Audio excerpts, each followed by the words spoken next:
Servus and hello, Matthias here, and this is Singletrack.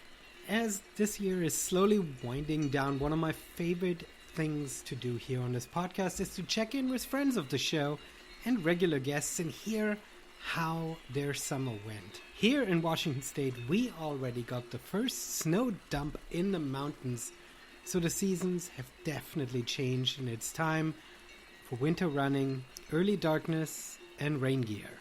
Well, this week I'm chatting with Steven Johnson from Spokane, Washington, the other side of the state. He's the owner and developer of the popular mapping app for iOS, Topo Maps Plus. He's an avid backcountry, off-trail hiker and backpacker. Steven develops his app for the Apple Watch, and when I found out he recently bought himself the new Apple Watch Ultra, I had to bring him on the show to share his experience with the watch and to hear what he's planning for his app, Topo Maps Plus. Here is Steven. Dude, it's been like a year. How have you been? I've been good. I've been doing good. Yeah? How did your 100-mile race go? Well, it only went for 75 miles, so... Only 75. It was supposed to be 4 25-mile loops, and the cutoff was pretty tight. And halfway through the third loop, I realized I wouldn't make the cutoff in order to be allowed to start the fourth loop, and then I sort of slowed down and allowed myself to sort of walk it in. So, yeah, I think that's justified after 75 miles. You know, it was an incredible experience. I really love running through the hiking, running through the night. It's super cool to sort of start during the day and then the sun sets and you sort of have to readjust and get used to using the headlamp for a long period of time. And then, after a few hours of just being focused on that light beam, it's sort of all of a sudden the birds start chirping again, and then like the sky separates from the trees and it starts to get light again. It's a super cool experience. Like I totally cool. love that. Is pretty cool. Love that. But then usually at like around essentially around the 24-hour mark, right? That's when it gets really hard, when you're like, it's daylight again, and I'm supposed to be doing this for another 10 hours? This is hard, right? And then my body starts breaking down. I can't imagine doing 75 miles. I took on a coach earlier in the summer and did some more strategic training. I just didn't have enough time. And I mean, one of the big challenges, if you do consistent training for these long distances, you can't regularly run 100 miles in order to know that at race day you can run 100 miles, right? You do shorter distances in the hope that at race day you can put these pieces all together. And on my long training sessions, I mean, essentially on these super long runs, there's always something that comes up that you don't... Like, it's all about problem solving. Like, either your stomach turns and you can't put any food down, but you're supposed to be taking 200 to 300 calories an hour, right? And so you're trying to solve that, or, some part of your body starts chafing, or you have blisters, right? And so you have to sort of solve this. And if you don't have a lot of experiences with these super long days out, then when sort of your body starts screaming at you, you don't really know how to take it on, how to respond. Yeah, that makes a lot of sense. Like it's easy, like everything up to a half marathon, you can regularly practice. Even marathon runners don't really run that distance on a regular basis, right? But when it comes to ultras, it's crazy, but fun. Yeah. Now I've had a couple days where, we've been out backpacking with a full pack on for 12-ish hours of hiking, which is nothing like going through the night. But if you have like the first time I was doing a long one, it was a lot harder because I just didn't quite know what to do when my body started shutting down or was having problems. And then the more you do it, the more you're just like, okay, I know what this is. This is what I need to do. This is what I need to do here. And especially with your body, right? I mean, pain is supposed to be sort of a warning sign of that your body sends to you that something is wrong, right? And we are so used to taking pain and then immediately trying to fix it by stopping what we're doing in a sense. And when it comes to these super long distances, it's like, no, you're supposed to problem solve and go through. I mean, the people who win 100-mile races, they constantly talk about how, yeah, and for 6 hours I couldn't put any food down, and I had to run through these crazy blisters, and I just had to deal with it. And like, my body, like I talked to my wife afterwards. I said, I don't know if I have good pain tolerance. I feel like when something hurts, I shut down. I'm like, you know what? This is not fun anymore. Let's just be done, right? And she looked at me. I know, right? And she looked at me and she's like, I birthed 2 children. Perhaps you just can't handle pain. And then I'm like, ouch! Ouch! It's like, damn, all right, I'll sign up for another one and try again. But it's also good to just kind of know how you can push yourself. Like this summer, we had a kind of a medium day of hiking. I was still feeling pretty tired, and we got up to where our campsite was, and fire had started about a half a mile from there. It was just small. We could see it. And so we were just like, what do we do? Like, multiple people were telling us, oh, the rangers aren't worried about it. They just, because it kind of was up on a cliff, but so we're looking at it like, yeah, it looks like it's just going to smolder and, it's basically going to cliff out the fire. But we sat there and we're like, I just don't feel comfortable. So we ended up hiking for another like 6 hours that day, because we're like, let's just get out and not risk it. And then the fire ended up being nothing. It did exactly what the guy told us, the ranger told him. It just kind of worked its way up to this cliff and stopped. But, just to be able to know, oh yeah, I can push myself and make it out, because you don't know what's going to happen like that. Did you see that video of those 2 guys? Yes. Oh my gosh. Yes. That was a little scary to be like thinking about that happening where your exit route's cut off. Because that was the one thing we looked at, because we were like, if the fire burns in a particular direction, our route back to the truck is cut off. It will, but not exclusively. There was another route, but it was 35 miles. And so we were like, okay, are we ready to do that if overnight the fire shifts course? Because it wasn't going to burn up to where we were exactly. The shifting course would have burned out the way back to the truck. Mm-hmm. Yeah, I've had this a few years ago when I ran the Enchanted Valley out on the Olympics. Like, it's like you go along, I don't know what the river is, but you essentially meander along the river and you go to the Enchanted Valley Chalet, and it's essentially just up this valley, right? And it's 13 miles up and 13 miles down, but there is an exit the other way where you go over Anderson Pass and you come all the way out. But that would have been, as you say, another 30 miles, right?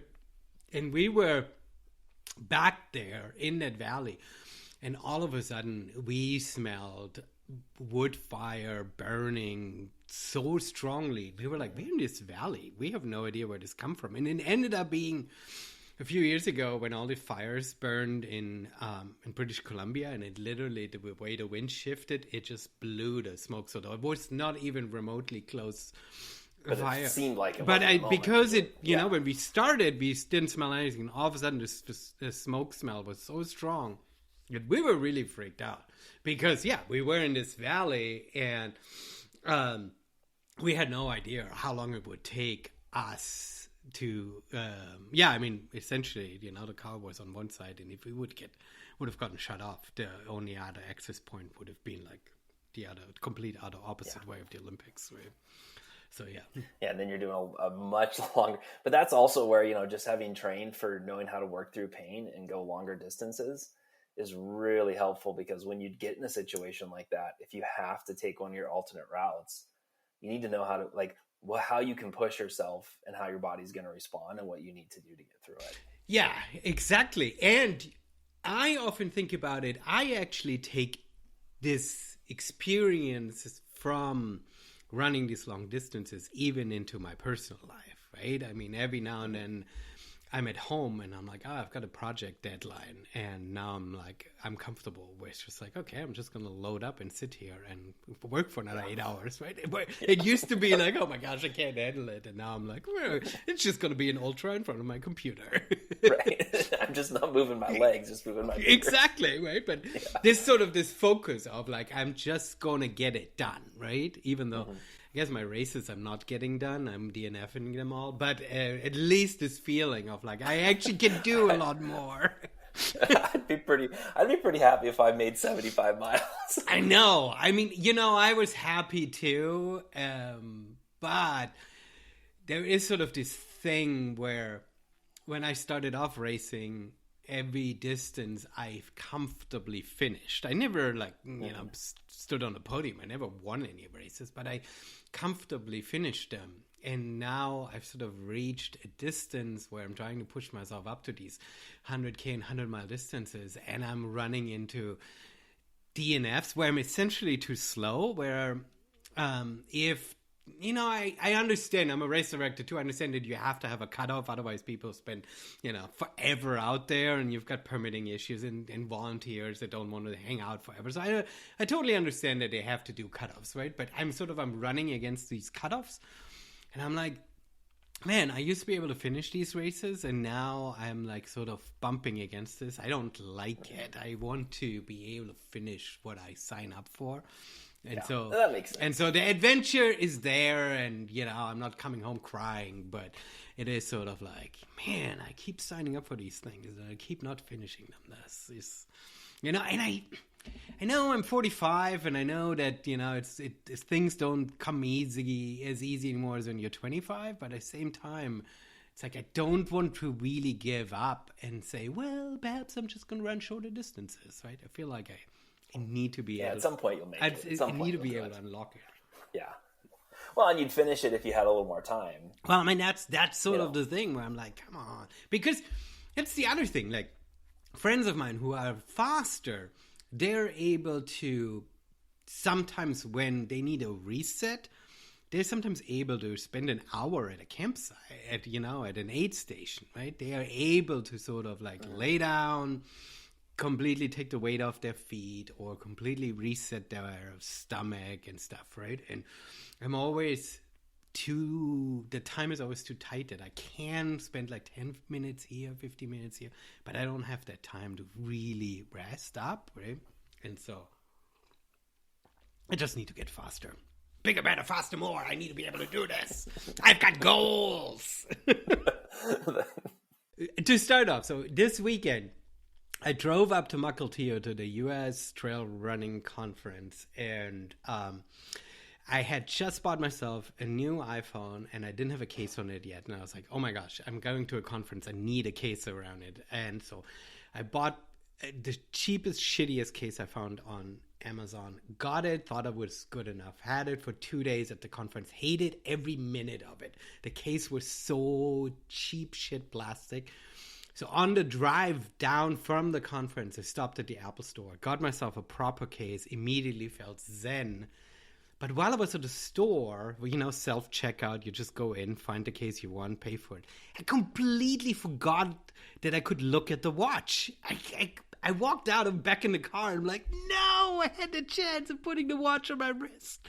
I'm such an idiot. So let's start with may be the most boring to our listeners, but the most exciting for me. Apple Watch Ultra. I need to hear all about it. How do you love it? So far, I'm really liking it. Well, I mean, if I back up a little bit, so last time we talked, which was last fall, I had just finished the summer 2021 hiking season, and I didn't bring my Apple Watch on a single hike that summer. I just was like, this thing doesn't last. I can't get my position. Like, I would literally be stumbling around on the trail looking like a fool trying to test out the app, because you'd hold it up and it would take like a minute and a half to 2 minutes to get a GPS fix. If I kept GPS running, my watch would just run out of battery. And I'd bring a battery pack, but I wasn't going to charge it every 4 hours, like midway through the day, stop and charge it. Especially on some of those long days, where some days when we're up in the middle of summer, you get up in the morning, eat breakfast, get going, and, might get to campsite around 5, and you're still, just exploring the area into the evening. And on those days, like, it wouldn't even make it to lunch. Wow. And what version of the watch did you have there? I had a Series 4. Okay. So I mean, that is a few years old. It's a few years older. Series 6, I didn't have that, but I've heard it does better. It makes it through the whole day, but you got to charge it every night. Then Apple released the Series 7, which for this was a huge game changer because that had the always-on display. So that's what they focused on. Well, to power that, they had to really increase the battery. So if you turn off, and we talked about this last time, turn off the always-on display, put it in theater mode, do all these things that save battery, now you can have GPS running and it'll last the whole day just fine. And now you can glance at your wrist, see where you're at. Such a change with the Apple Watch. So when you went out without the watch, and that's interesting, especially for my running community, because they have a watch on their wrist as their main tracking device. Did you bring any other watch then, or did you just focus on your phone? So last summer of 2021, I just was using my phone. I have a couple friends that use Garmin's. They love their Garmin's. I was looking at that last summer thinking like, okay, I developed for the Apple Watch. I might buy a Garmin, but I'm not sure. I just kind of was like, I don't know what I'm going to do.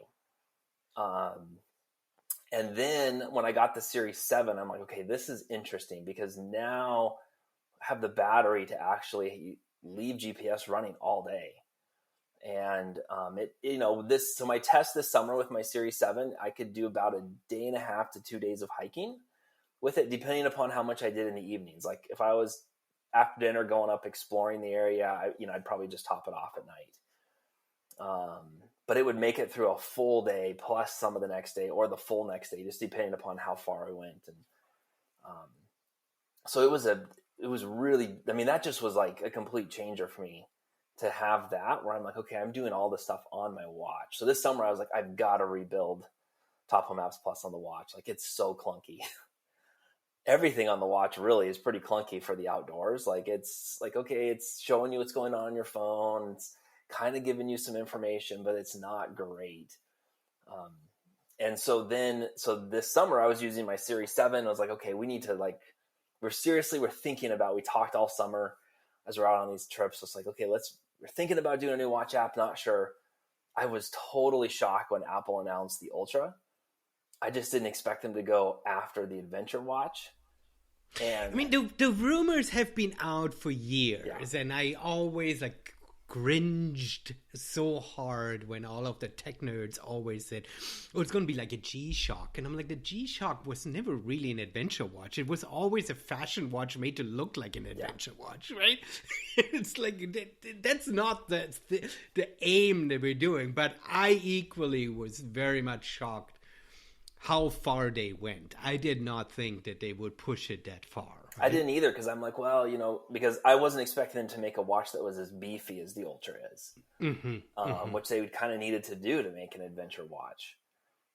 On both levels, because they needed to, on the hardware side, they needed to really try to find a way of making it rugged, but then also obviously they need to beef up the battery. And then I think one of the big pieces too is that, and that's also something that I don't hear the tech world really talk about, is that the bigger display allows just better touch controls, right? I mean, you don't have to fiddle around so much. You actually have because that's always been my thing when I wore a watch. And I'm like, it's fine for tracking, but I don't want to have to fiddle around with trying to punch this little display, especially when it comes to mapping, but if I have this big display in my pocket, right? Well, and that's also where testing it on the trail is so different. Like I take it out and I test it all the time, but just walking out around my house. But using it on the trail when your hands are sweaty and you've got sweat coming down your face and you're walking, and actually using it out on the trail is such a different experience. And having the bigger display is great. Now that they have the action button, I haven't put it in yet, but I've got plans for how to be able to completely use Topo Maps Plus on your watch with a glove on. So you don't have to touch the display, things like that, where you would be able to do a lot without really needing to fiddle around with touching on just the right thing here and just the right thing there. One big question I have, and I'm curious because you've never used a Garmin, or you haven't in a while, or any of the other watches. I'm curious if you can speak to that. And it's been sort of an open question. Like all of the like GPS adventure watches, they in general work in a way that when you're not tracking an activity, it is a watch face, and you can show a whole bunch of stuff on that watch face, and you can turn some like background tracking on if you want to. But there's a distinction, a definitive distinction between this is my adventure watch that I'm wearing for notifications if it's Bluetooth connected and for taking the time, right? But once I start an activity, the watch goes sort of into a complete secondary mode, and you can't go back to your watch face. Like once the GPS adventure watch tracks, it shows you your tracking display, and it stays there and until you're finished. But from what I'm gathering is the Apple Watch treats that a little bit different, right? Which I think, and speak to that a little bit, because I think that's something that I haven't figured out if that's a good thing or a bad thing. Well, so I guess I'll back up. So I personally have never used a Garmin. I've always used an Apple Watch because I developed for that, but I have a bunch of friends that do. And so they're always showing me what they're doing out on the trail. And I'll be honest, until now, their watches have done more on the trail than mine. They've always had better, more up-to-date information, quicker up-to-date information, the information you need until the Series 7 for me. Now, I didn't use the Series 6, and I heard the battery life was a lot better, so possibly even there. But their watches always had better, more up-to-date information. What I like about not being stuck, like on the Apple Watch, you're not stuck in your recording track or your activity, is like if I want to use the Compass app, I can just go over and use Apple's Compass app. I don't have to like have everything built into a single activity, and then if you are doing a workout activity, the watch will keep coming back to that workout, but you can go out of it and do something else, which is really nice because there are times when I want to be able to do other outdoor apps, but I might want my focus to be on the activity. I think this is such a paradigm shift, and I don't know quite yet if I love it or not, because I haven't used an Apple Watch consistently to really kind of switch my thinking around it. I think the theory is great, but because the GPS watches train you to just, once you have an activity, to just be in these activities, having this option of going anywhere could potentially feel really confusing, right? And so you're speaking to it that it's nice, and in theory it's nice because obviously it's limiting the other way around, right? But I'm wondering, like, that's the part that I have. My brain hasn't really conceptualized what the advantage and disadvantages of that are, right? A week ago, we were out testing the app in the Kettle River Range, and on that particular trip, I didn't leave Topo Maps Plus for the entire trip. There was no need to. And I just was able to glance down at my wrist, and there was the information. So from the standpoint of like you want to not really have to fiddle with a watch, having it be stuck in an activity is actually really beneficial. Mm-hmm. If you're trying to not pull your phone out of your backpack while you're stopped, like if you threw it in the bottom of your pack somewhere, then being able to go out and do other apps is nice. But I usually have my phone on my hip pouch anyways for taking photos. Exactly. No, I've got my phone close, and in the past, and especially because I've not used mapping, like I've used breadcrumb features on the watch, which can be really helpful both for preloading a track and following, and for finding my way back. I mean, I've only used it for testing. Like I've never been lost and had to rely on the tracks, but I've used that way, but the screens on my watches are never good enough that you could really display a proper map. So I've not really used it. And so therefore, every time I needed a map, I've just always pulled out the phone because the screen's big and it made sense, right? And that's where the Ultra is nice. Like, it's starting to get to the size where I'm like, no, it's actually comfortable to use a map on here. Now, it is still small, but with a really easy digital crown zoom in and out, like, I was able to use it pretty well when we were out in the Kettle River Range last week. And I was like, okay, this actually is it's on the small side for a map, but it's just big enough that it's like comfortable. Yeah, I think that is an interesting paradigm shift that I haven't heard a lot of people talk about, that with these adventure watches, you are really stuck in an activity.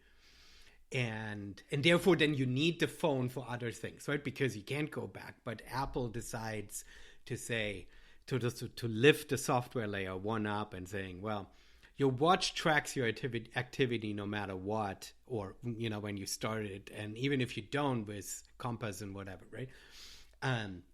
But you can use multiple apps throughout, which really helps you, because if there is a really good compass app or a really good mapping app, you don't have to find one app that does everything, right?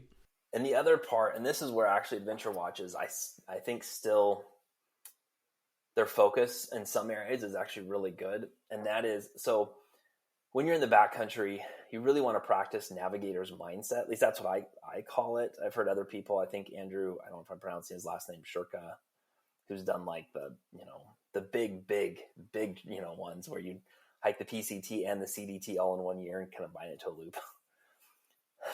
Wow. Okay. Yeah. So, navigator's mindset is a way of just keeping aware of your surroundings and kind of knowing if you're seeing what you expect.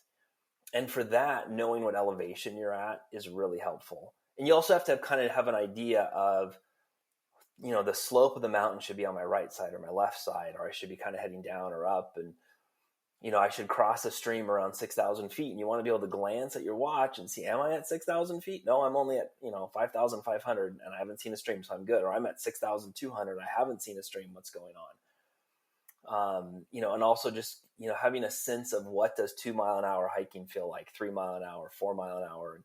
So you kind of know in a mile, which is going to correspond to this much time, I should have seen this. Or so kind of having those things running through your head really prevents a lot of the navigation mistakes of just relying on a phone and a blue dot. And that's where adventure watches still really do well, is they display that information, typically really easily accessible. So that wasn't uncommon when we were out, not this summer, but last summer. I'd ask my friends, hey, what elevation are we at? Hey, what's this? Because they had it right there. And even you'll notice like Apple, like on their Ultra, their watch face that they really like, here's our cool watch face for adventure watches. The type is really small. Like I can't even read I can read the elevation just fine when I'm at home. When I'm on the trail and I'm sweaty and I put that watch face up, I honestly can't read it. And I'm like, I don't know if it's because my glasses aren't on, which I don't use my glasses when I hike. I can see everything else just fine. But it's like, it's the blurriness from sweat and grime, and you're walking and it's not holding steady. And, and if you do get into your recorded workout, you can look at your elevation by changing what stats you're looking at. And so that's kind of how I would use it. But it's not that it always surfaces the stuff for navigation, but it does surface the things for like being, I think in some regards, a little too dependent on your devices to get you home. It's a little too much like, hey, we'll take care of you if you're lost. We even connect to a satellite now, but it's like, no, you probably don't actually. You want to just be a little bit better at navigating, knowing how to practice those things, and then using your watch or your phone as like an assistant, not as like you're dependent on it. Yeah, this is the worry a little bit, that Apple will always afford its own software the most features. So if you want to track an activity, Strava is an app, you have an app. So if you're a runner, you probably would track immediately in the Strava app. But you could obviously use the straight Apple app, which in theory probably gives you the most connection, because that's how Apple uses its own app, but the least flexibility, right? So if Apple doesn't think about that you might want your current elevation right on your main tracking screen, then you'll never be able to manually pull it over. Whereas on an adventure watch, you can set a dozen different display types, and you can exactly say, I want this in the top left and this in the top right, and you can move things around. And you can obviously can't do that mid-flight, but you definitely can set a sort of a tracking mode before you start and say, okay, whenever I go into the background country, these pieces are important for me, right? I don't need to see my heart rate because I'm just hiking. I'm slow moving, right? Right. But you're not I do trying to need track to for see zones and those kinds of things. Yeah, exactly, right? I mean, like my watch shows me how many feet I've gained and how many feet I've lost, which can be really helpful if I'm going up a mountain and going back down, right? So I kind of know, okay, I have another 300 feet to lose, right? I mean, there is a whole bunch of stuff that really is honed in. But then again, Apple Watch is the only watch that gives you the opportunity as a third-party developer to actually build an app. Yeah. And solve all of these issues that people might have. When on a adventure watch, you don't, you're stuck with what they give you.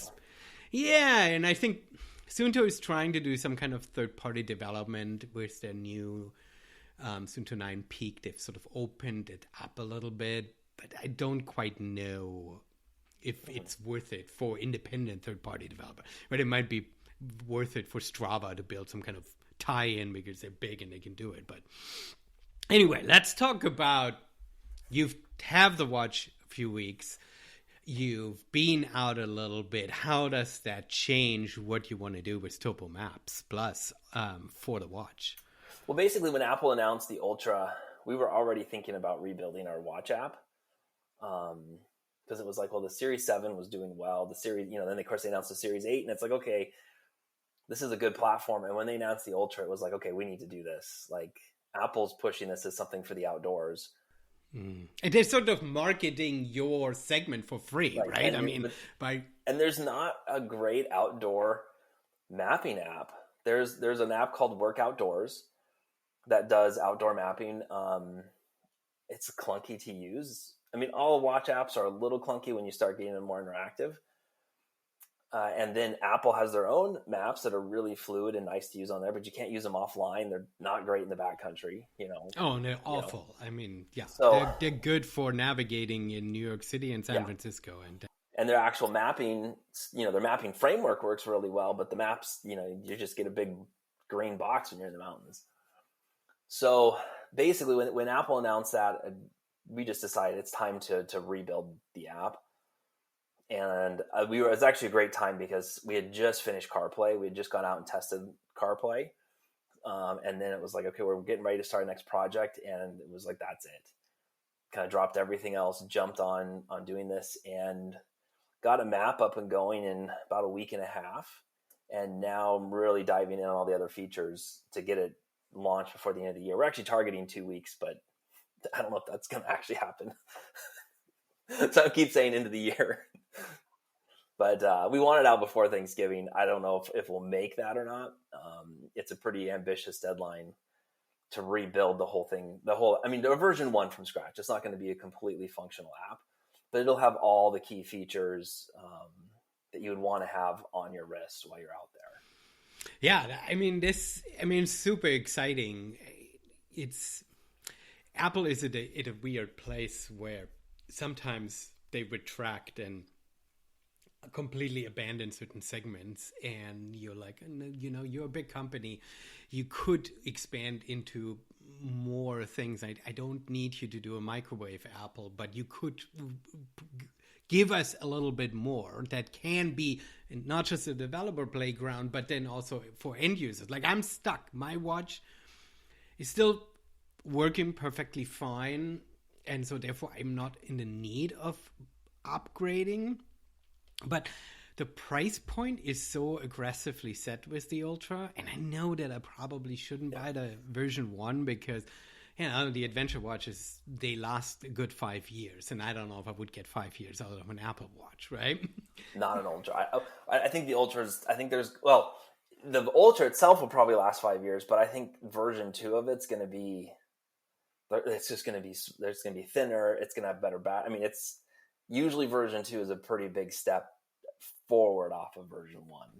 Speaking of battery, tell me a little bit in your experience. How has the battery been? Can you, I mean, I'm assuming just working at home, it's like, obviously night and day compared to anything else. But when you were out there, when I was out there, it was fine. I didn't even put on theater mode, so every time I raised my wrist, it turned on. At the end of the day, I think I had about 60% left, something like that. And it wasn't a full day hiking that we were out, so I haven't really gotten a chance to push it where I feel like I need to even put it in like more battery conservative modes. You can limit for working out, for the workout app, you can also limit the heart rate tracking to not do it as quite as much intervals. I didn't have any of those things there. I didn't leave the always on display on, but anytime I raised my wrist, I could look at it. And we were out for quite a few hours, used about 40%. So with my Series 7, I think that would put it at probably 40, and my Series 4 would have been dead. That's a huge improvement. I bet that the Ultra with its current battery, it's probably similar to the way people feel about electric cars, right? They're always like, I don't know if the range is big and good enough for me. I need, 600 miles. In reality, you've never had a car that got you 600 miles in one tank of gas, right? And so I think there's sort of anxiety around the battery, but I think for most people, for what they are doing, like, I mean, with my watch for my last Ultra that I ran, where I knew I would go over 24 hours, I took it into performance or into the battery mode, which tracked it, GPS a little bit less, which then in result turned into a complete shitty map, right? It wasn't tracking as accurate. So I have to do this with my watch too. And given my watch is a little bit older, so if I would now buy a new, $500, $700 watch, then I can easily do 30, 40 hours on the highest performance level. But I can get around, and I think the Ultra would probably be the same way. Now, you kept it on the highest, on normal performance level. How was the GPS tracking? The GPS tracking was really accurate. We were in a place where we had pretty good visibility as far as satellites go, and I just left it tracking me the whole time. And I would glance at my watch, and it was exactly where I was supposed to be. Yeah, that's amazing, because I feel like that's where my watch, and I don't know if it's an age thing or if it's like we were out on Orcas Island, and there were a couple times where like the watch didn't update at all the mileage that I was walking, and I'm like, I've been going for 20 minutes, and then all of a sudden, whoop, it like pushed forward and stuff. So there were some sections. Well, and GPS is it's an odd thing, because you don't really do, like when you're in town, you're not really fully doing GPS tracking, at least on a watch or on a phone, because it's also cell tower assisted, and like there's all these other. But only on the Apple Watch. I don't. The GPS Watch. Adventure Watch, because I can immediately get on Apple. I can immediately can start an activity because it does the cell tower triangulation. Yeah. Where on my Apple Watch or on my GPS watch, right in town, I sometimes walk out the door, start an activity, and take me 30 seconds to find a satellite. Easily. Yeah, because it's doing a lot of work to find satellites, and then satellites go over the horizon, so you'll be going along, have a great connection, and then the satellite's Thanks, Elon. Come on, give us more satellites. Yeah, I mean, they go across the sky pretty fast, and then it's gone, and it's connecting, and if it's already got 2 connections, sometimes even if it's, have 4 satellites, and so it can be good, but if you lose 2 or 3 at once or pretty close, like, I've watched the raw GPS data, and it's been like, plus or minus 10 feet. And then within a second, it's jumped to plus or minus a quarter mile, where it's like, I think this is where you are because this is where you were, not because the satellites are telling me that. Those kinds of things, So yes. So we've got the watch. I mean, that's the big hope that Apple is going to really take that segment serious. And I think, almost every tech geek that I've known who said, no, I don't want that watch because the display's too big on my wrist, they put it on their wrist and they're like, now I'm going to buy it, right? So I think from a selling point of view, I think the watch is going to sell extremely well, partially also because of the super aggressive price point, right? I mean, I don't think anybody expected that watch to be under $1,000. So there is a high chance that Apple is definitely going to do a Series 2 or an Ultra 2, but will they do it annually? Do you think they will update this annually? I wouldn't be surprised if they do for the next few years. I think they're going to try to get it thinner, would be my guess. Do you feel like it sits fairly high up? I mean, it does. It took me a little bit to get used to the feeling of it. So much so that at first I would swap between my Series 7 and my Ultra. I'd wear my Ultra for workouts and hiking and then put my Series 7. My Series 7 is just incredibly comfortable. I have like a solo band loop on it and it's just incredibly comfortable. But now that I've been wearing my Ultra for like over a week, I don't even notice it's there. I still sometimes think about putting my Series 7 on. I mean, that's not going to be what most people are doing. As a developer, you end up with lots of devices. Yeah. So that's not going to be a typical option. But now that I've been wearing it around, I don't notice it being bigger. But at first, it definitely felt bigger on my wrist. Well, cool. Are you familiar with the blog DC Rainmaker? I need to send you the link. DC Rainmaker is a blogger, I think, from the Netherlands, and he does sports activity, outdoor related electronics testing. And so he's been taking the watch through the paces, and he's coming from a perspective that he's reviewing every Garmin, every Suunto, every Coros and stuff. And he has some really interesting perspective around what's possible and what an athlete will need. And so I'll make sure that the link to his stuff is in the show notes. And because I liked David Smith's long form video that he did where he took the watch immediately out into the Scottish Highlands. But for me as an athlete, I was missing a little bit the function of because I, as an athlete, I don't have the option really to charge it mid-flight because I don't stop for a night and then the next day, right? So this works great if you're a backpacker and you're like at home, you come to your campsite and you take all your electronics and charge them again, right? But if you're an athlete, you need this thing to continuously work because you're tracking yourself and where you're moving. And so there is a little bit of a different shift on how you actually use the device, right? Yeah, and that's very different because when I'm out backpacking, as soon as I get into camp, I shut off my watch or I'll just be like, I'm just going to give it a quick 20%. I'm not going to use up my whole battery pack. Not that it would, but just give it a little bit of a boost and then turn it off and get up the next day. And I do know that in previous iterations of older adventure watches, some of them did a much better job with even allowing recharging while wearing. So I don't think my Suunto would allow me to charge mid-activity. But I think older Garmin's or so, the way the cable... I've had people really have a battery pack on their hydration vest in the front and a cable go down to their wrist, right? It seems a little bit archaic, but that used to happen. And I don't think... the way the Apple Watches connect... There was always one thing that I didn't quite love about the original Apple Watch. I don't know if the Ultra is improved in any way. I felt like the magnet was too loose on the watch. It was too easy to push the watch off the charger. I haven't had any problems with that.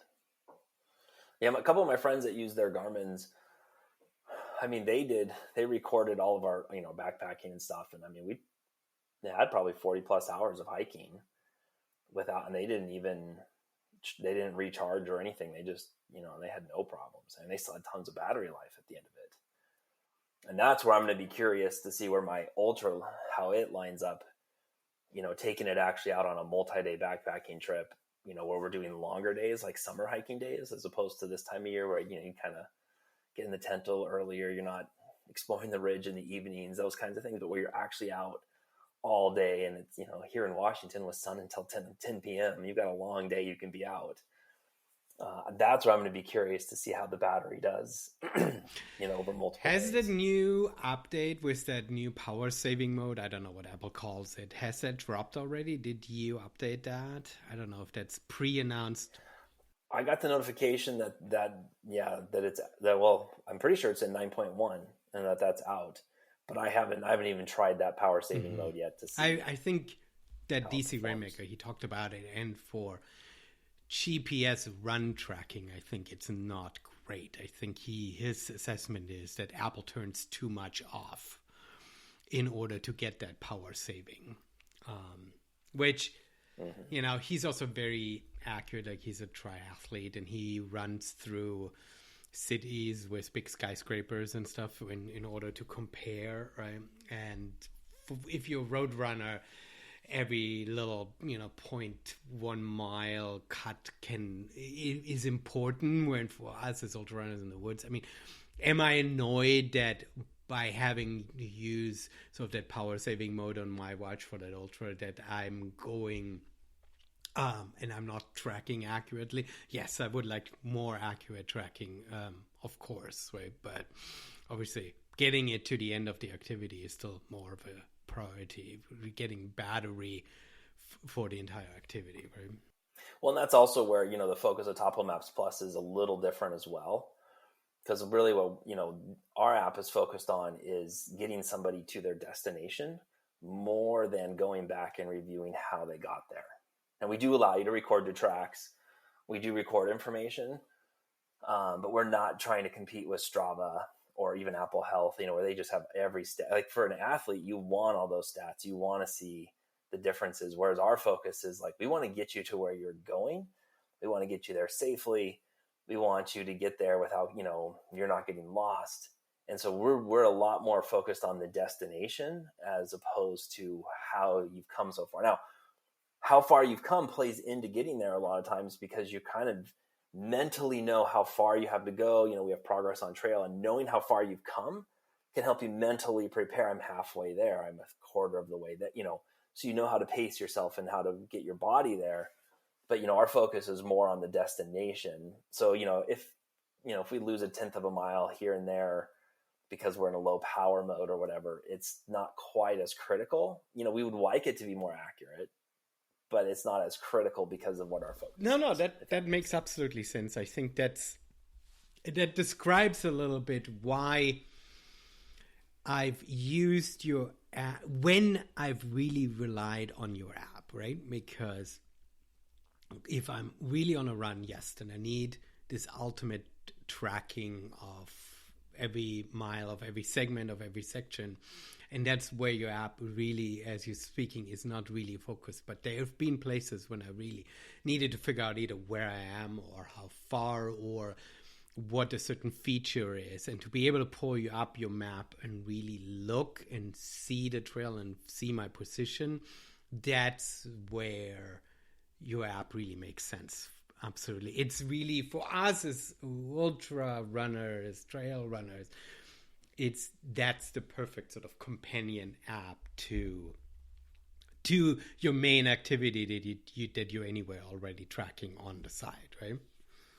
Right, and that's where you might be like, and this is where, on an Apple Watch, you might be tracking your activity not in Topo Maps Plus. Maybe you're using Strava, or you're using probably not Apple Workouts, but you're probably using something else from an athlete perspective, because you're going to want a lot more of that data. But then being able to switch over and quickly look at a map, to do a quick navigation while you're mid running without having to stop. That's where another case where you'd want to be able to switch. And that's where now the Apple Watch Ultra, or realistically every app Apple Watch, but especially the Ultra with the big battery life, is bringing that switching to one device, right? Where in the past I was tracking on my watch and let it run, and every time I needed a map, I pulled up the phone, and now you can have it right on. Now you could actually switch between both of those on your watch. It's a pretty simple because you can just push the little side button there and, you know, have the two apps up and just go back and forth. And then, so you could be doing that. I don't know if you could quite do it running. I wouldn't, you know, but you probably could, because I do it when I'm moving pretty quick sometimes, you know, up rocky terrain, and you can still glance down, quickly switch over, look at something. Yeah, really, and I think as a runner, I think that there are distinct moments when you potentially would want to be in either one of those modes, if you will, right? I mean, if you know there's going to be the next mile is going to be off trail, well, then you switch over. Then your pace is anyway not important. You're anyway bushwhacking around, right? You're not worried about some of those stats. You're focusing more on the map and navigating to the right place, and then you switch back around. Yeah, well, I don't know. I mean, he's never mentioned this on his blog. Do you read the blog Climber Kyle? I do feel like I know of the blog, yes. So he does a lot of trail running in the Cascades, but also off trail routes. So when I look at it, I'm like, well, there's no way he ran this section because there is no trail. It's just boulders. And so there would be a place where you'd be switching over to navigate. But, you know, he'll then run 30 miles to get to the next place, you know. So he's doing pretty long days. But there's a lot, like, it's really interesting to read his stuff as a backpacker, because I'm like, oh, I've never thought about trying to explore this area. And he found this really cool route. There's no trails. There's cool lakes up there. He just runs by them all. And I'm like, I'd take 3 days and, you know, go up there. But, you know, so like that would be a place where you would want to switch between the two, because you're going between running the trail to kind of get to the base of something. Then you're bushwhacking up on ridge lines, and, you know, you're not moving quite as fast. Then you're back off of there, back onto the trail, and then running over to the next section. That's exactly, in some respects, especially over the summer and especially beyond, like signing up for races or something, that's sort of the sweet spot for us as trail runners, right? I think we have the advantage because we're faster moving, and we're faster moving than also taking less gear, so we're anyway not staying overnight, that we can go farther, but have to go faster. And it's sort of tricky because we put ourselves into a position where most of the trip reports don't really explain that, right? Because you either have a trip report that takes you specifically to a campsite and breaks up the chunk in the day into these measurable chunks of 5 to 10 miles or so, right? But as a trail runner, you can go out much further and explore loops that aren't really possible as a day hike at all. And so we were sort of in our own terrain. Like the WTA trip reports don't really work for us.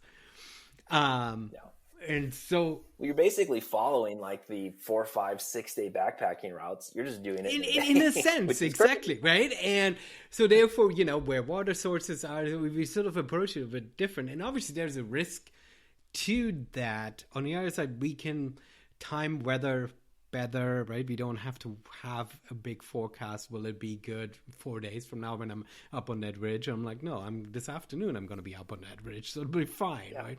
So there's an advantage there. But when it comes to navigation and when it comes to speed, being able to quickly glance at your wrist can be super nice, right? Not having to constantly pull up your phone and unlock it and whatnot, right? I mean, Face ID was a big improvement to unlock the phone over Touch ID when you were out with gloves. Yeah, when you're actually moving and hiking. Yeah, that's huge. Yeah, right. But if you don't need the phone at all and you can just glance at it on the watch, I mean, that's amazing, right? Yeah. Well, cool. So you are amidst a major development push in trying to get Topo Maps Plus back fully functioning on the watch, and with a big focus on the Apple Watch Ultra, which is exciting, but it's also crazy, right? Because how many people are actually going to buy that Apple Watch Ultra, right? I mean, it is. I don't know. I don't know. The other thing is we're really want it to work well on a Series 7 and Series 8. And the goal is to support all the way back to a Series 3. But I'm not going to commit to that, even though I'm saying to you, I'm working on trying to have it work, Series 3 and on. Might end up cutting it off at a Series 4. I have a Series 3, even the small display. And it's so cumbersome to do anything on it that it's like starting up and like any switch, everything is just slow and stuttery and stuff like I basically don't use it at all. But I don't know how old my Suunto 9 is that I have.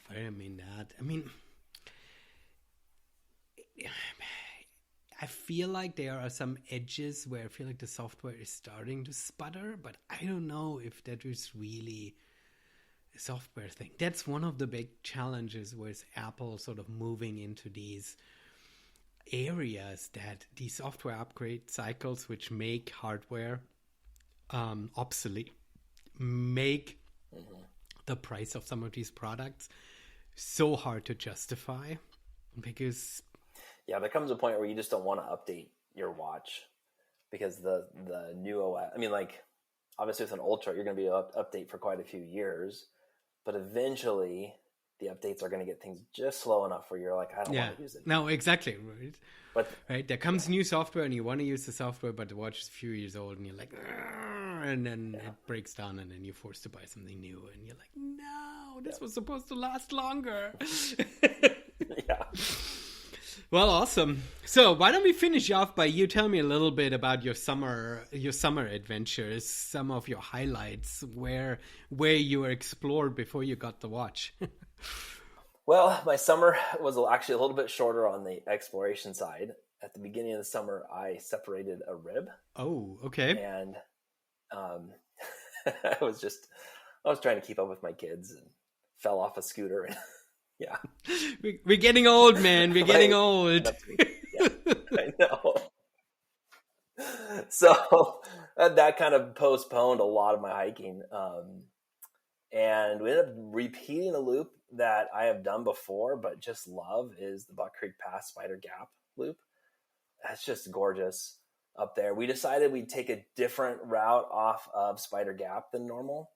And it was a terrible mistake. It took us forever to find even with everything we have, finding the route and finding the spine off this ridge took forever. I mean, forever. But we thought at one point, okay, we're going to hike back 4 miles, 3 miles back and loop it back a different way, because we could not find the spine from up above. You know how that is when you're up on a ridge, sometimes looking down, you just can't, all you see is cliff. We finally found it, but it took a long time. But that's just such a beautiful loop, and that whole area is phenomenal. And when you go out, you go on a multi-day backpacking. So your backpacks, the photos, as a trail runner, you always try to minimize. And so your backpacks are so big. And so navigating off trail, especially in areas where you potentially get cliffed out, is a completely different challenge and risk and experience, and if you're sort of light on your feet, right? Yeah, and a lot of the stuff we do now, we're off trail, or we're trying to find places that are off trail. And my absolute favorite still up in the Cascades is the off trail section from Circle Lake up to Venus, and then down to Spade up in the Alpine Lakes Wilderness by Mount Daniels. It's just incredible. But doing it with a pack on, it's tough.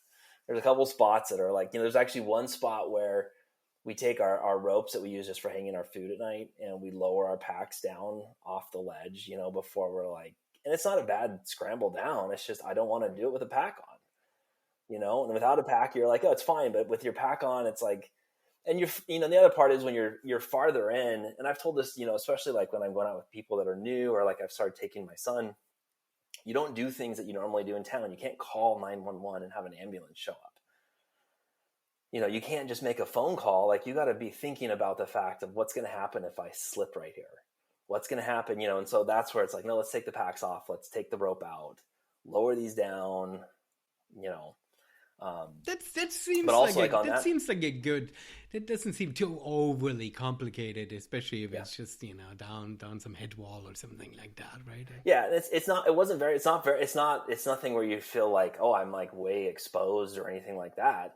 It's just when you have that extra weight on, moving around. Actually, the reason I fell this summer and separated my ribs was I had a stand-up paddleboard on my back, like an inflatable one, just an inflatable. I wasn't out backpacking. We were over at Lake Coeur d'Alene, and I hit this little rock on the scooter, but it shifted the way of the backpack, and I just couldn't get it back, and then it flipped over the scooter. And so when you're out, I mean, my backpack sits way better than my stand-up paddleboard, but still, you don't want that to be the cause where like something shifts or you're not used to that kind of weight. So you want to be careful with that. We were also up at Dip Top Gap, which is on the other side of Daniels. And we were sitting up there, and actually a couple of trail runners were up there. They were trying to there's a loop up there. It was actually on Climber Kyle's website. I still can't figure out how he got past. There's a section down there. I'm like, I can't figure out how he got through it, but he did. And these two guys were trying to run it down up above Jade and then up there's a ridge that goes up to Mount Daniels. And they had run out. One of them had run out of water and run out of food. And they're like maybe halfway through. You're not going to get down to Jade Lake from there. And it's one of my friends that we were up there. He had a whole bunch of extra. And he's just, there you go, eat this, take that. And they ended up having to turn around because they couldn't find a safe passage up above Jade Lake. And looking at him, like, I can't see how he made it. But this guy, Kyle, he found the passage, and I'm sure it's there, just would take probably a lot of time to figure it out. And it's so difficult too. Well, it's difficult here in the Pacific Northwest because as soon as you get off trail, there are routes, but literally you have to read blog posts and trip reports, right? In the Alps, when you go to many of the most challenging sections, there are some fixed metal ropes in where number one, it's safer, but you also know, hey, I'm on the right path, right? Which is always this weird balance when you're on these exposed sections. You're like, am I committing... do I want to commit to this one section, not even knowing if that is the right path, right? I mean, if you know that's the right path, then you're like, okay, I can commit because I know this is supposed to go that way, right? And so there's sometimes a little bit, sometimes you get current cairns, but very few do really, really tell you where you need to go. The mental challenge of when you're off route is, and I talk about this when I take friends who've never been off route. I'm like, we're going to treat this as an exploratory adventure, not as we're going to get to a destination. And I've turned around. There's been times, I hit a snowfield. It was not far, 100 yards. You get across it. It was slickest thing I've ever been on. I put one boot on and I immediately got off. The bottom just completely cliffs out. And it's super steep. And I was like, you're not even going to self-arrest on that kind of a thing.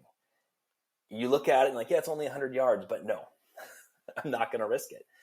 And so that's what we do. We treat them more exploratory and we make the days usually a little shorter. But it's still the mental part where you're like, you don't know sometimes if you know where you're at on the map, but you don't know if that's the right route. You don't know if that's going to get you there because you can hit cliff. So going from Circle to Venus, there are so many little places you cliff out and you're coming down and you can't see what it's going to be like. And you're just going from little pocket to little pocket. There's a spot up in the Idaho Selkirks that's similar up by Harrison Lake over on the back side of it. And there's a tiny spine that will take you down the other side and you can loop around to Two Mouth, which is this super awesome basin and this loop that's just incredible. It took us hours to find it. And my friend that found it, he found the ledge, but you have to like literally, it's like a maze. You walk around this thing, there's a tree, you go around the tree and then this spine opens up. And so you have to mentally really be prepared for it. I taught computer science at Whitworth University for a while, and I tried to tell this to the kids in my class, which is very similar mental experience. And that is, at school, if I give you an assignment, you know that I think you can get this assignment done. And if you know that I think you can get the assignment done, mentally, you're going to think I can do it. But what if I give you an assignment that I don't know if you can get it done? Can you overcome that mental challenge? And so sometimes I actually gave them an assignment related to the app. I'm like, Facebook just shut down this huge service that I use. This was years ago. I want you guys to figure out what service I should be using as one of your assignments. And I don't know the answer to this, but this is more real world. And it's very similar to when you're hiking off trail. You don't know if there's a solution, but you still need to like explore and move forward and then make good choices about when to turn around. And so actually the two guys we saw that turned around that were trail running, we felt like they made a really good decision because they were out of water, out of food. They went and looked and like, we don't see the right passage, and given the time of day, I was like, yep, they made the right choice. They turned around and they got home safely, I'm assuming, because it was pretty easy. Once you turned around from there, it's not a hard trip back. It's longer, but not hard. You know, and you can come out and try it again. I really like that example that you said, because it, I think, speaks to one of the challenges that we have nowadays. Because in computer science, if you have a challenge, you will browse Stack Overflow for days, right? You have the tools at your disposal to find a solution. But when you're out, you might not have the tools available, right? Especially as a trail runner. Yeah. We might go out there and we might have, oh, you know what? A rope would have been really helpful. I didn't bring a rope. Now what I do, right? Is it, or I mean, there have been times when I remember that I've read a trip report and I thought, oh, I've got that in the back of my head. I know what it is. And then I'm out there and I'm like, I don't remember that trip report. I don't remember exactly how this is supposed to go, right? And then you're out of self-storage. You can't pull it back up. But we're so used to having this information at our fingertips, and how much can we download? How much can we have actually with us to be able to take us to a place when we need it at the right place? I mean, I've been times when I used your app and I had forgotten to download the map tile for that section that I was in, right? And I'm like, why did I forget that, right? No. But I mean, that speaks to sort of how you need to be prepared. And no, because you're so used to being in a connected world. So one of the things that I do is I read trip reports, off blogs a lot of times because I'm looking at off-trail routes more. Like WTA has been great, just updated conditions, but blog reports on like off-trail routes. And I will make a waypoint in Topo Maps Plus where I think they're talking about, and then I'll actually take their comments and put it in the notes. That's super smart. And so because I've pulled it up and been like, read it. Like now that I'm standing where I think they're talking about, I see what they mean. I couldn't understand it when I read it on the blog. Even with the picture, I had to be standing where they were recording that. And then I'm like, oh, I get what they're saying. And that's where the navigator's mindset that you speak of. Yeah. And you previously mentioned, we may have to make sure that we link to the previous episode where we chatted, because there you laid it out even more. So that's where the navigator's mindset starts already back home, right? Because you need to know what you're going to be encountering and what you need to take with you in order to actually be equipped when you are out. And then there, also right? know what your comfort level is and be ready to turn around. Because I've told myself, I've been out in the middle of stuff and I'm like, make good decisions, Steven, make good decisions. And there's been times I'm like, yep, I'm totally fine. Everything's been good. And then other times I'm like, you know what? We need to we'll just sometimes regather and be like, this doesn't feel good. Is there another route? Are we going the right way? We'll backtrack a little bit and try something different. And when you do that, you just take your time. We just enjoy where we are because we're not trying to get there fast. And then, you just get to some incredible places. Or you get there, like getting up to Venus Lake. If you take the trail to Venus Lake, it's horrid. But if you do the off-trail route, it's an incredible hike. I mean, just incredible. We see all these people coming up to Spade. If you go to Spade and then to Venus, coming up that trail, and I'm just like, why are you doing this to yourself? There's such a better way. So much more beautiful, Well, and this is where the adventurer mindset is good, because you can enjoy the moment. And I think where we as trail runners, we sometimes approach the outdoors in a very dangerous way, because we are focused on a training day.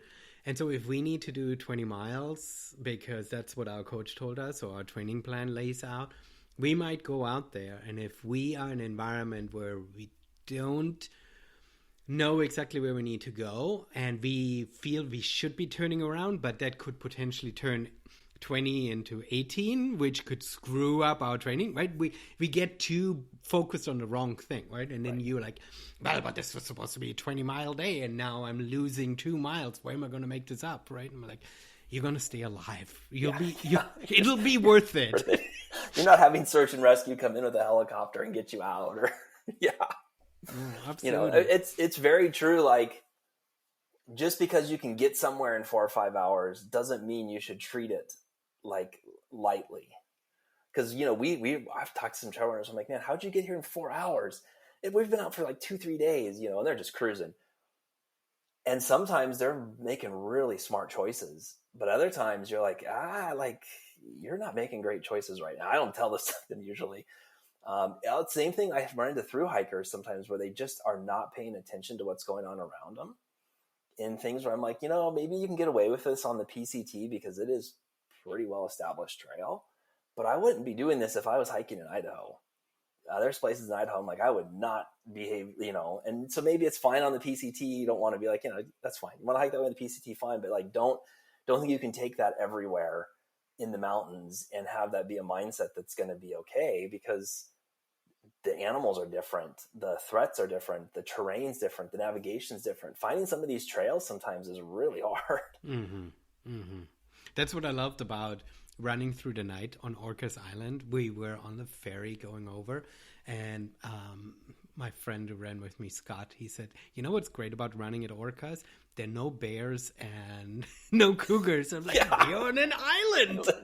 It's great. That's amazing. Which made all the eyes that are illuminated looking at me through the nights a lot more calm. I was like, oh, look, it's another deer. Oh, look, it's another deer. We ran into, when I told you about that fire, we got down, about 2 more miles down. There was a bear in the trail. So we took a little video of like, okay, there's a fire behind us. There's a bear in front of us. It ended up just being a black bear that was super skittish and, just ran off. Very different when I'm over in Idaho hiking, like up in the Selkirks. I've only ever seen black bear up there, but there are grizzlies, and most of the trailheads have these big signs, "Hunter, know your bear." And so right as you're getting ready to go, there's these signs that are of grizzly bears, And if I'm taking somebody new, I usually distract them at that point to be like, hey, look over here. Don't get freaked out by that sign warning you. Yeah. Because not that there are definitely out there. You see signs of it. We had a wolf. I wasn't at, right around the lake from us, there was a wolf pack harassing another backpacker up there one night, just harassing. The wildlife there, you also see more wildlife there because there's just fewer people, up at some of these lakes, and you get up into some of these areas, and you hike a little differently. You're more aware. You camp. For me, I camp a little bit differently. I'm a lot, there's just things you do to stay safe in those scenarios. And when you do them, it's then the most dangerous part is driving to the trailhead. Yeah. If you're practicing the right things, the car is still the most dangerous. If you're not practicing the right things, it's very different. Yeah.